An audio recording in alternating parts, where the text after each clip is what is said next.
vamos ver na altura. Pedi então às senhoras deputadas e senhores deputados para retomarmos os trabalhos e vamos fazê-lo continuando a ordem do dia no ponto 5, que é a audição dos peticionários da petição 123 desta legislatura, primeira sessão legislativa, a alteração dos intervalos a concurso dos docentes, nomeadamente o ponto 8 do artigo 9º do Decreto-Lei 132/2012, de 27 de junho.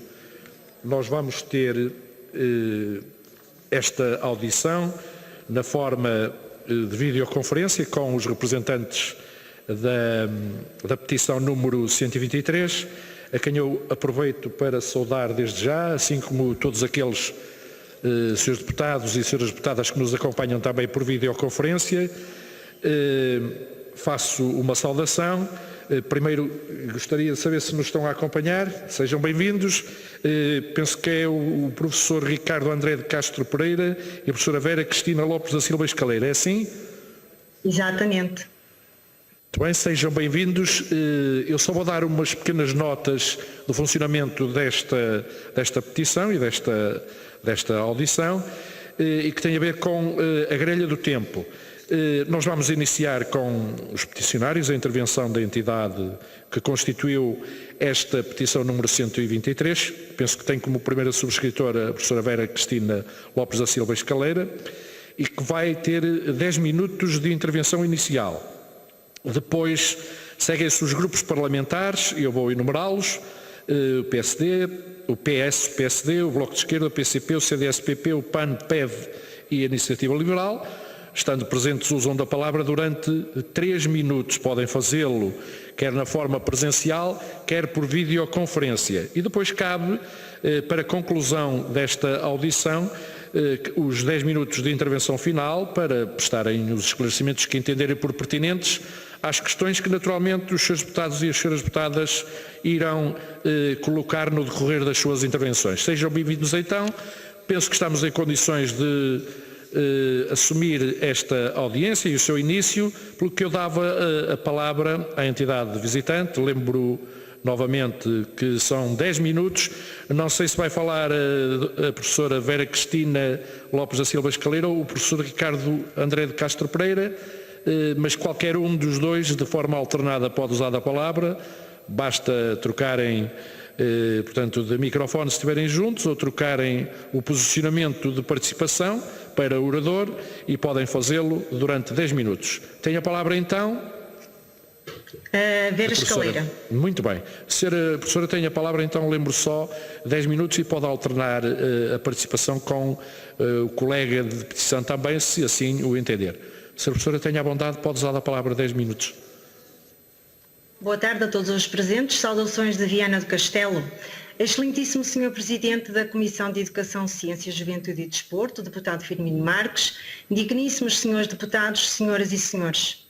As questões de justiça, igualdade e outros direitos fundamentais que esta petição coloca deviam ser grande preocupação do Parlamento, estando certos de que foi nesse espírito de esperança na intervenção intransigente dos senhores deputados no âmbito da defesa desses direitos constitucionais que nos dirigimos a vossas excelências. Hoje os senhores deputados têm uma oportunidade de ouro para juntar sinergias na melhoria das condições laborais dos professores mais precários do país.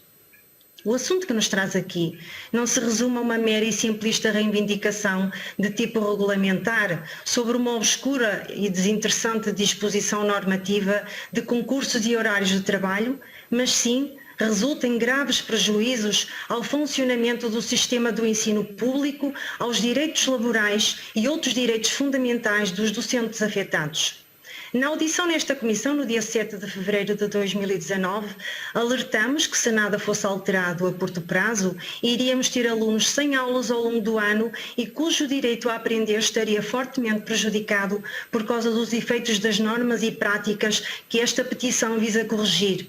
Há docentes que, agindo com a racionalidade económica, não aceitam horários letivos em certas zonas do país por serem demasiado pequenos em rendimento, por serem curtos em horas letivas, fruto desta questão dos intervalos de concurso e dos seus efeitos na contabilização para a Segurança Social.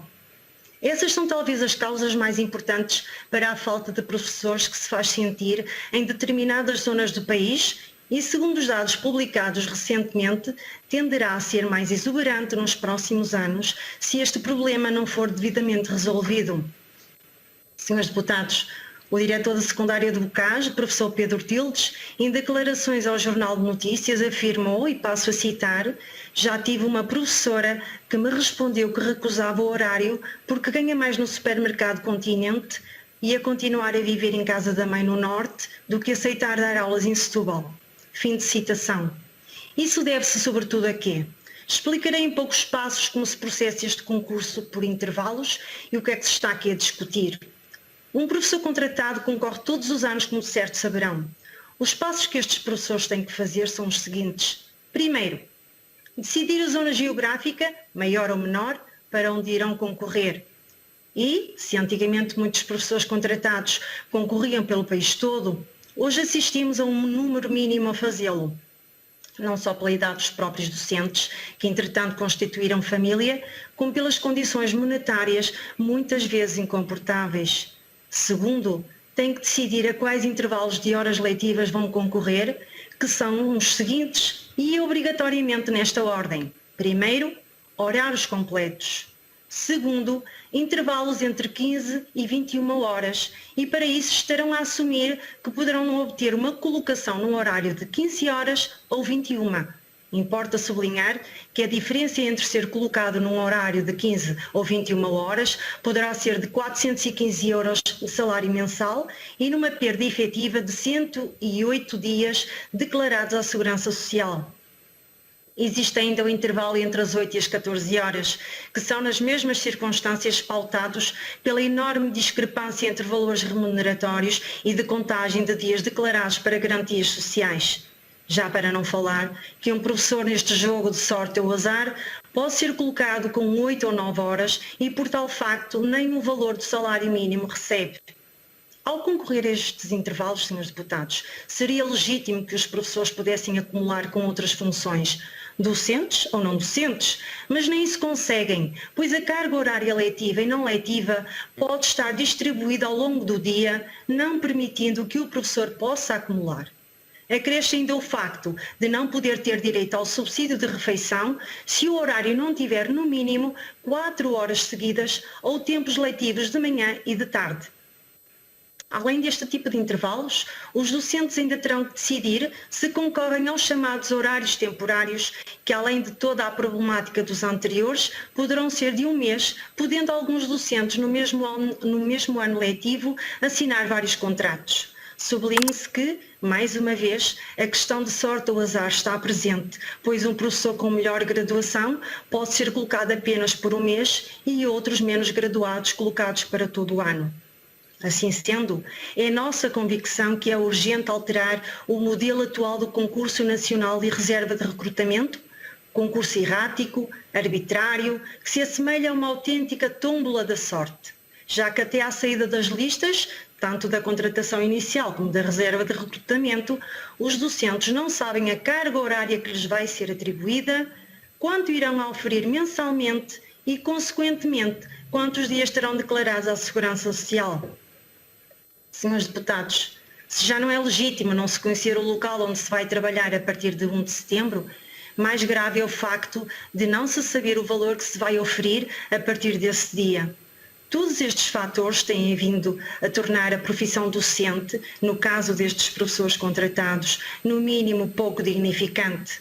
Assim sendo, não nos admira que não esteja a ser escolhida e que esteja a ser preterida para outras mais aliciantes, mesmo por profissionais experientes que resolveram abandonar esta profissão. Temos a certeza que os senhores deputados concordarão connosco que quando concorremos para uma função, é legítimo saber quanto vamos oferir e os nossos direitos sociais. Esperamos que o Parlamento não remedeie a situação com uma solução ilusória a curto prazo, que não resolverá os graves problemas de base que existem na colocação de professores. Para isso vou apresentar alguns dados. Sabemos que até 2025 mais de 30% dos professores sairão do sistema e que os cursos de ensino têm cada vez menos candidatos.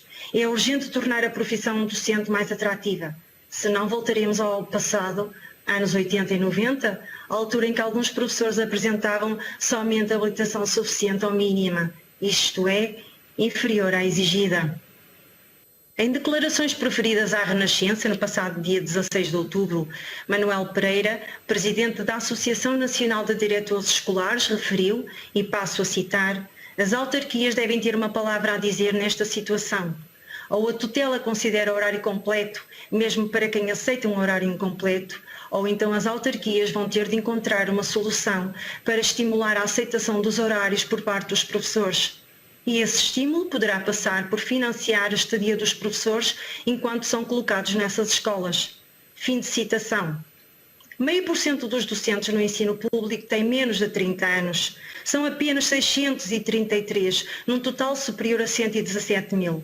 Os que têm mais de 50 anos representam 54% do universo. 1.439 reformaram-se entre janeiro e novembro, acima já do que eram as previsões para este ano. Em 2019 já se tinham aposentado 1.400 e em 2021 deverão ser mais de 2.000. Senhores deputados, a precariedade destes professores é notória nas escolas, principalmente quando estas não conseguem colocar todos os professores, havendo já este ano alguns grupos de recrutamento que já não possuem candidatos.